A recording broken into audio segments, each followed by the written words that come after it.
السلام علیکم ورحمۃ اللہ وبرکاتہ۔ آج کی اس ویڈیو میں انشاءاللہ ہم بات کریں گے ثلاثی مزید فی کے دوسرے باب تفعیل کے بارے میں کہ باب تفعیل کیا ہوتا ہے اور یہ کیسے بنتا ہے اور اس کی کیا پہچان ہے۔ تو آئیے شروع کرتے ہیں۔ جس طرح کہ آپ جانتے ہیں کہ ثلاثی مزید فی کا کس کو کہتے ہیں کہ جس میں 3 حروف اصلی سے زائد حرف والا جو فعل ہوتا ہے اس کو ثلاثی مزید فی کہتے ہیں۔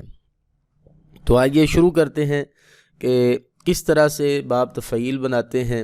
ہم نے تھوڑا سا انٹروڈکشن کر لیں پہلے ثلاثی مزید فی کا، کیونکہ کچھ احباب جو ہیں وہ نئے ہوں گے، ان نے پچھلی ویڈیوز نہیں دیکھی ہوں گی، تو ان کے لیے اس میں تھوڑا سا انٹروڈکشن کر لیتے ہیں۔ 3 حرفی سے زائد جو فعل ماضی والا حرف ہوتا ہے اس کو ثلاثی مزید فی کہتے ہیں، مثلا اکرم وغیرہ۔ اگر ماضی 3 حرفی ہے تو ثلاثی مجرد، اور اگر ماضی 3 حرف سے زائد ہے تو مزید فی۔ مثلا کسبہ 3 حرفی ہے مگر اکتسبہ میں الف اور تا حروف زائد ہیں تو یہ ثلاثی مزید فی۔ نزلہ ثلاثی مجرد ہے جبکہ انزلہ ثلاثی مزید فی ہے۔ اور اسی طرح ثلاثی مجرد کے 6 ابواب ہیں جبکہ مزید فی کے 12 ہیں، لیکن قرآن و حدیث میں صرف 8 باب استعمال ہوتے ہیں اور ہم بھی وہی پڑھیں گے۔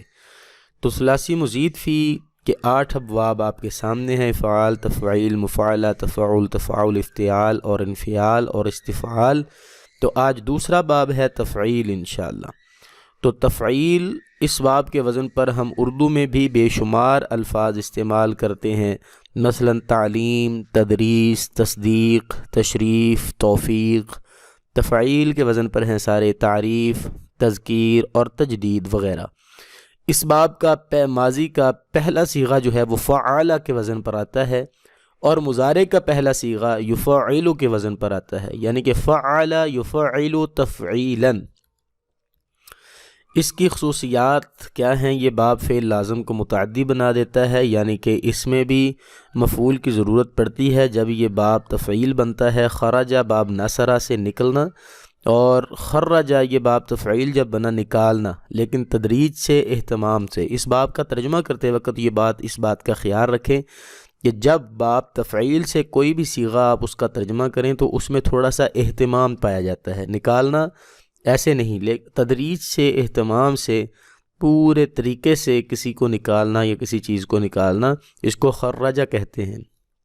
اسی طرح نزلہ اترنا، لیکن نزلہ تدریجاً نازل کرنا۔ باب تفعیل سے جب یہ بنائیں گے تو پھر اس کا مطلب ہوگا تدریجاً نازل کرنا، یعنی کہ درجہ بدرجہ، آہستہ آہستہ۔ قرآن پاک کے بارے میں اللہ تعالیٰ نے فرمایا ہے کہ اس نے قرآن کو نازل فرمایا، انزلہ کا لفظ بھی آتا ہے اور نزلہ کا لفظ بھی آتا ہے، تو اللہ نے بڑے اہتمام کے ساتھ نازل فرمایا۔ اور اسی طرح باب تفعیل سے اللہ تعالیٰ نے بارش کے بارے میں بھی فرمایا، هو الذی ينزل الغیث، کہ وہ بارش کو اتارتا ہے۔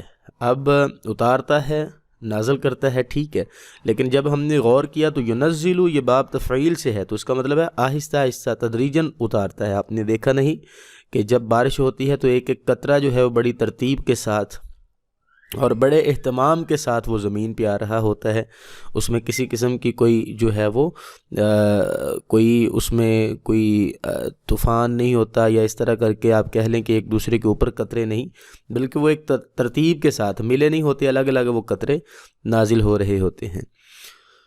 تو باب تفعیل سے مزید الفاظ جو ہیں کثرت سے استعمال ہوتے ہیں، وہ ہیں سخر یسخر تسخیرا، کام میں لگانا۔ اسی طرح بدل یبدل تبدیلا، بدلنا۔ صدق یصدق تصدیقا، تصدیق کرنا۔ عذب یعذب تعذیبا، عذاب دینا۔ تو یہ تھا باب تفعیل، جس کے بارے میں ہم نے پڑھا کہ باب تفعیل وہ باب ہے کہ جو فعل لازم کو فعل متعدی میں تبدیل کر دیتا ہے، اور اس کے ترجمے میں تھوڑا سا اہتمام پایا جاتا ہے، اور یہ ثلاثی مزید فی کا دوسرا باب ہے۔